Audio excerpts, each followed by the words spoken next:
Hey everyone, Reaper here again with another video. This time I wanted to talk a little bit about what is your end game when it comes to your collecting. It could be games, it could be comics, it could be whatever it is that you collect. Do you have an end game? Do you have uh, a way out planned or anything like that? I figured, the way things are nowadays, it'd be an interesting topic. Now, before I get into it, I know I made a video, I forget which one it was, about, I forget. But anyway, I was talking about downsizing. I think a lot of people thought that I was actually selling my collection. I'm not. What I mean by downsizing is in time, I'm getting rid of some of minor books, and I don't even call them keys. I have several long boxes of just filler books. And these books are books that I'm going to maybe sell away cheap whenever the time is right in packs and sets and all that stuff, or I'm just going to give them away. It doesn't mean that I'm looking to sell my Crime Patrol 15 or my Amazing Fantasy 15. No, that's not what I meant. So if I was not as clear about that in that video, whatever one that was, I don't remember which one it was. I apologize. But I just wanted to clarify that. Because, now I'm talking about the end game and all that stuff. I don't want people to think that, well, he's really going to get rid of all this stuff. Yeah, no. Actually, I'm going to address what I would like to do with my collection down the line in this video. So it's, I wanted to bring that up.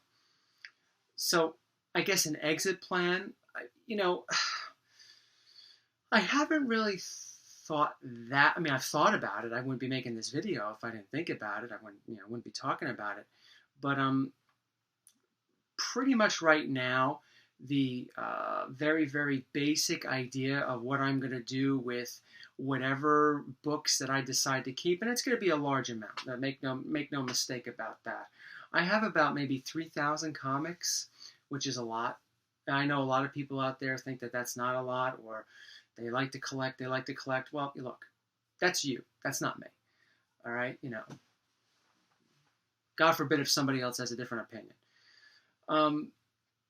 So I'm just saying, in this video, it's not something that you should be thinking about or you should be doing. Maybe this video is just for those of you that may have thought about it, and just to hear some of your thoughts about it in the comments.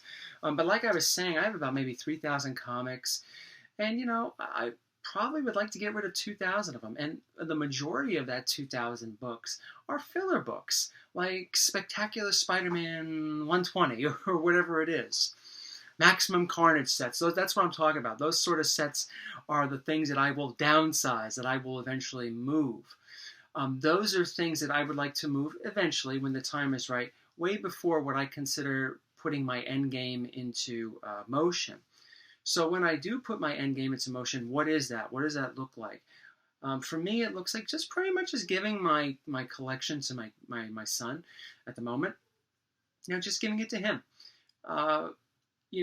If he decides that he really doesn't want the collection, and I doubt that's the way it's going to be, because I've noticed, I've said in previous videos that, he hasn't shown that much interest in things. He's only 4 years old. But now I've noticed recently, he's starting to take interest in the comics. Not, he wants me to read them to him. And it's not just horror comics, which are his favorites so far. But he's starting to take interest in action figures, where about maybe 6 months ago he wasn't interested in action figures. It was all about cars. It was all about stuff like that. Now I notice, even though he still likes cars and he still plays with cars, he's starting to take more of an interest in action figures. Like, he saw some of my old, let me adjust this a little bit, there you go, my old Teenage Mutant Ninja Turtle figures that I have.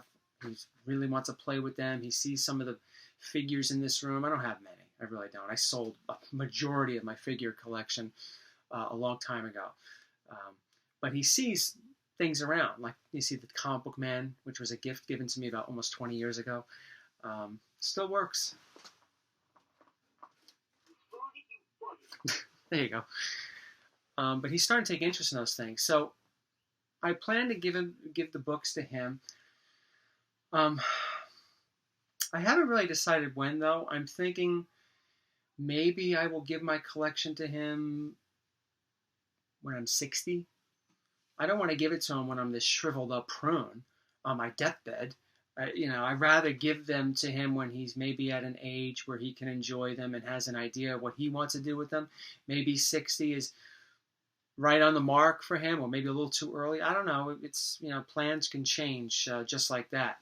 Um, like I said, with recent events, things change pretty quickly, right? But that's really the idea, that's really my end game. I'm just planning to give them to him. Um, you know, the, I didn't get these thinking that I'm going to fund his college education. I mean, that's just silly. I got them. I like them. Hey, I might be open to selling a few. You know, money is good too, right? So it's really in that area, mainly passing them on to my son. But we might come to an agreement where we decide to sell some. If he decides that he doesn't want anything to do with them, we'll definitely sell them. And I've talked in previous videos some of the things that I want to do. I want to get the books that are worthy. Worthy, what I mean by worthy is whether books are really nice or very valuable, worthy of getting slabbed, so that if that day comes where I either want to sell them or down the line my son wants to sell them, they're slabbed, and it might be an easier thing to do to, lessen some of the constraints. Okay, try to negotiate some of those constraints that may come with inheriting a collection that you're sort of lukewarm to. We just don't know yet. But that's really where I'm at right now. Like I said, things can change very easily. But that's what I've been thinking about right now. It's what I've been thinking about for a while now. So, but I do know that there are some people that, you collect the way you collect, and you do whatever you want with your collection. But I know there are some people that will hold on to their books till their dying day, and if that's what they want to do, that's what they want to do. Um, you know, Entirely up to you. I don't see myself as that type of person. I can't, even though I have books in my collection that are very meaningful.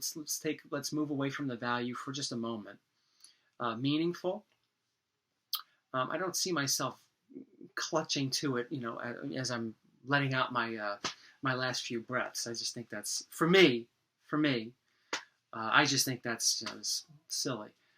But for some other, some people might think collecting comics is silly. Some people might collecting games is silly. Everyone has different opinions. But I'd rather give them to my son if he really wants them, to see the joy that he finally inherits Dad's collection. But I don't want to do it when I'm just so old, where I'd like to be around a lot longer to see him enjoy it and to see where it goes. To see if he decides to sell them, and I could be there, of sound mind to help him get rid of them if he needs to help. I'd rather do those things. I'd rather plan ahead like that. So that's what I'm thinking. Now, does that mean that I'm thinking about my end game? Does that mean that I'm going to be stop collecting right now? Well, I've been slowing down, but I still have my wants, and I'm still going to get what I want, more or less, I'm still going to come out with lists for this year and that year. I'm going to modify them. I made a video where I said I'm modifying my how I'm going to be doing my want list every year. I don't know if I released that video now or already, or I'm going to be releasing it after this, but it was mentioned in a video. Maybe changing things up a little bit, but that's what I have in mind. I've collected books for many years now, maybe not as long as some others out there. Obviously, people have collected much longer than me. They're in this community, but I collect because I enjoyed it. I've heard some people say that when they go to conventions and they go through the long boxes, it's the thrill of finding something that, is something in those long boxes. That's not. I understand the feeling, but I don't get the feeling from doing that. Okay, but I get that feeling from collecting. I like the idea of getting a new book that I've wanted or I think is really cool for whatever reason, and adding it to my collection. I enjoy looking at that new book for a while, and then when I put it away, I'll eventually get back to it. And it's something that is almost like a high. It's why people collect. People like to collect things. There are some people that don't like to collect, but for people that collect, you'll probably know what I'm talking about. You know, being able to get something that you really want, whether it's a new game or those of you that collect action figures, chase figures, Funko Pops, whatever it is. When you take, of course, value is attached to all of that, right? Sometimes we do collect because these things are valuable, or we think they'll be valuable. You can't remove that from the equation in anybody's collections. Like I said, whether it's games, action figures. I have games that are very valuable, and I have games like comics that are worthless. But I still enjoy them on occasion, here and then. Excuse me. So, what about you? What's your plan? Do you have a plan? Is this something you've thought about? Is it too morbid for you to even think of? But for those that have an idea of what they would like to do with their collections, just or have a vague idea, whatever it is, whatever your thoughts are. Thank you, everyone, and be safe.